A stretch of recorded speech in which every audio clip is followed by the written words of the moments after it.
A gente tirou os casacos do guarda-chuva hoje em Brasília, mas o fato é que a cidade está pegando fogo, mas por outros motivos. O ministro das Comunicações, Juscelino Filho, foi denunciado na manhã desta terça-feira pela Procuradoria-Geral da República. A acusação, suposto desvio de emendas. O repórter Augusto Tenório está aqui com a gente para explicar melhor essa denúncia. Augusto, você tá bem nervoso aí porque tá numa correria. Obrigado por vir aqui explicar pra gente. E explica então por que a temperatura tá tão alta na cidade por conta dessa denúncia. Pois é, então, mais uma vez é um prazer estar aqui com vocês. E como a gente falou do último programa que eu participei, mais uma vez eu voltaria aqui para falar de emendas parlamentares. Bem, é o seguinte, como você falou, a Procuradoria-Geral da República denunciou hoje o ministro das Comunicações, Juscelino Filho, por um suposto desvio de emendas. Por quê? Não são emendas do Ministério, é porque o Juscelino Filho, ele é deputado federal licenciado, ele foi eleito pela União Brasil do Maranhão e se afastou do cargo para assumir ministro. Mas esse desvio de emendas, no caso, é por causa do seu mandato como parlamentar. E o que acontece agora? Uma denúncia da PGR ela foi enviada ao Supremo Tribunal Federal, que terá que avaliar ou não se aceita essa denúncia. Caso o Supremo Tribunal Federal aceite essa denúncia, o ministro se tornaria réu. Mesmo caso que aconteceu com o ex-presidente Jair Bolsonaro nas últimas semanas. Só que em outro caso, que foi o caso do inquérito do golpe. Bem, e a repercussão nisso aqui está pegando fogo. Brasília está pegando fogo porque é o seguinte, a gente vem em um contexto de conversa de uma reforma ministerial que tinha esfriado, voltou a ser discutida depois dessa viagem do presidente Lula com os presidentes da Câmara e do Senado, Hugo Mota e Davi Alcolumbre, ao Japão. Eles viajaram e depois que voltaram, essa conversa de reforma ministerial começou a esquentar de novo.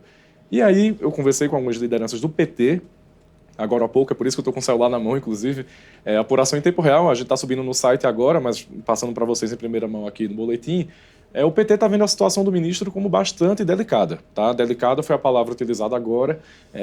O pessoal com quem eu conversei, segundo me relataram, não tinham conversado ainda com o presidente Lula, então essa é a avaliação dos aliados próximos ao presidente e não do presidente necessariamente, mas os aliados próximos ali do PT enxergam a situação do ministro como delicada. E por quê? Só por causa da denúncia do PGR? Também, claro, é uma coisa muito importante. Mas é porque eles lembram que o ministro Juscelino Filho é um ministro que tem dado trabalho ao governo desde o começo.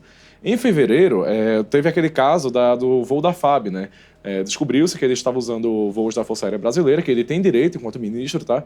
Mas para ir a leilões de cavalo. E isso tem muito a ver com Ministério das Comunicações, exatamente, digamos aí, né? E isso pegou muito mal. E só um adendo aqui, claro, para o nosso público, que é o seguinte, o Ministério das Comunicações, só para deixar muito claro, ele não cuida da comunicação do governo. Né? O nome pode confundir, mas quem cuida da comunicação do governo é a SECOM, que fica no Planalto, que é comandada pelo Edinho Silva. Pelo Sidônio Palmeira. O Ministério das Comunicações lida com comunicações no todo, então é radiodifusão, televisão, concessão, é um ministério importante. O Juscelino, voltando agora, além de dar trabalho por essas questões enfim, que pegam mal para o governo, há um problema ali também inerente que é União Brasil, seu partido. União Brasil hoje ele tem 3 ministérios. Das Comunicações, com o Juscelino Filho, do Turismo, com Celso Sabino, e há também um indicado que, apesar de ser do PDT, mas está na cota do União, que é o Valdez Góes, ministro da Integração, que esse faz parte do Davi Alcolumbre. Então, o União Brasil da Câmara tem 2 ministérios, Turismo e Comunicações. E mesmo ignorando essas questões envolvendo o Juscelino, já havia quem defendesse no governo uma troca, uma diminuição do espaço do União Brasil ali, porque o União Brasil é um partido dividido.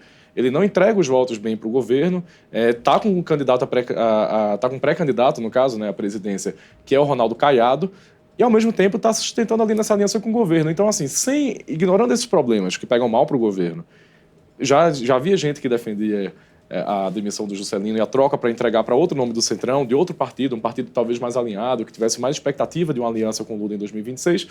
Então, você bota nesse contexto, já era um ministro que estava na corda bamba, digamos assim, e acontece agora essa denúncia da PGR.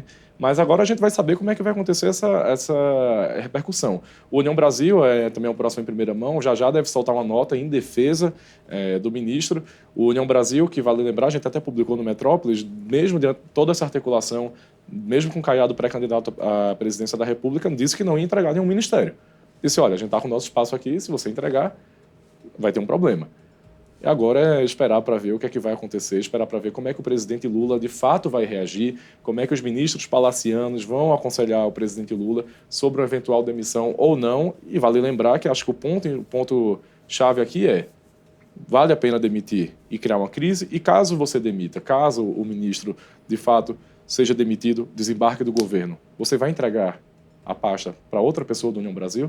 Vai ser uma espécie de troca, de substituição da União Brasil para manter o partido nessa aliança? Ou era a premissa que o presidente estava esperando para demitir Juscelino, tirar o ministro do União e entregar a um PSD de dado, por exemplo, que tem uma perspectiva ali mais clara de aliança em 2026, a um Republicanos, que é do Marcos Pereira, é o partido do Tarcísio de Freitas, é o partido do Tarcísio de Freitas. Mas o Republicano, já lembrar, está jogando um pé em cada canoa, né? Trabalha para que Tarcísio de Freitas fique em São Paulo, se reeleja, né, uma reeleição tida como quase certa, e também quer apoiar Lula em 2026. Seria um jogo de ganha-ganha. O União Brasil está com um pré-candidato. Vamos esperar agora para saber o que é que vai acontecer. Tudo pode acontecer ou nada, né? Aquele velho ditado, a montanha pariu um rato, que acontece bastante aqui em Brasília. E com certeza a gente vai voltar aqui para falar tudo para vocês em primeira mão. E só um detalhe, aliás, 2 detalhes interessantes dentro desse contexto todo. O primeiro é que o presidente Lula já havia prometido anteriormente que caso o Juscelino fosse denunciado, ele o demitiria, já havia essa promessa, então a gente vai ficar aí nessa expectativa se ele vai cumprir ou não essa promessa. E a segunda, que para mim também é muito importante, é que Ronaldo Caiado, pré-candidato à presidência pela União no Brasil, estava onde no último domingo? No trio elétrico, junto a Bolsonaro, defendendo não apenas a anistia, já que ele estava lá, era sobre isso, mas de certa forma demonstrando ali que o União Brasil, o seu pré-candidato, está querendo pegar um pouco desse espólio político do bolsonarismo. Então é um detalhe que eu acho que não deve deixar passar, principalmente nesse momento tão delicado, né? E coincidentemente, hoje, na verdade, o noticiário, caso essa denúncia não fosse apresentada hoje, o noticiário seria sobre a PEC da segurança pública. E por que eu destaco isso? Porque o governo, depois de um longo trabalho, conseguiu ali, digamos assim, apaziguar a resistência de alguns governadores a essa proposta, né? Uma proposta que tinha ali uma certa resistência por alguns motivos, mas o único que continua travando e batendo é o Ronaldo Caiado. E faz todo sentido para o Ronaldo Caiado. Ele é pré-candidato à presidência da República e quer ser o candidato da direita, o candidato conservador. E da segurança. Que e da segurança adora falar pública. sobre o quão ele mudou a segurança no Goiás, né? Exatamente. Então, assim, para o cálculo do governo, pelo que eu senti no PT, é aquela coisa, era a deixa que eles estavam esperando para intensificar esse pedido, essa campanha de demissão do Juscelino Filho. O próprio PT, ele, vale lembrar, é um partido, digamos assim, que tem muitas divisões internas, né? Então, sempre que tem alguém perto para cair, alguém para ser demitido, o PT vai lá, faz aquela pressão em cima do presidente, diz que não aceita perder nada, enfim. Mas agora, realmente, a gente está vendo ali o PT pensando, olha, não faz sentido ter um ministro que dá trabalho, um ministro que está causando desgaste de imagem para o governo, e também de um partido que não entrega votos, necessariamente. A cota do Alcolumbre, que é o que a gente vai lembrar, o Alcolumbre é uma das pessoas mais poderosas hoje aqui em Brasília, o governo não pode ter briga com o Alcolumbre. O Alcolumbre está numa espécie de lua de mel, né, com o governo, viajaram juntos, é uma relação muito boa para o presidente Lula. O Juscelino é do União Brasil da Câmara. E o União Brasil da Câmara não tem presidente, tem votos, é a segunda maior bancada da casa, né, logo atrás do PL. Na verdade, a terceira, considerando a federação. Se considerar a federação do PT com PV, com PCdoB toda junta, fica a terceira maior bancada. Mas ainda assim, são votos expressivos, mas que não são dados necessariamente para o governo.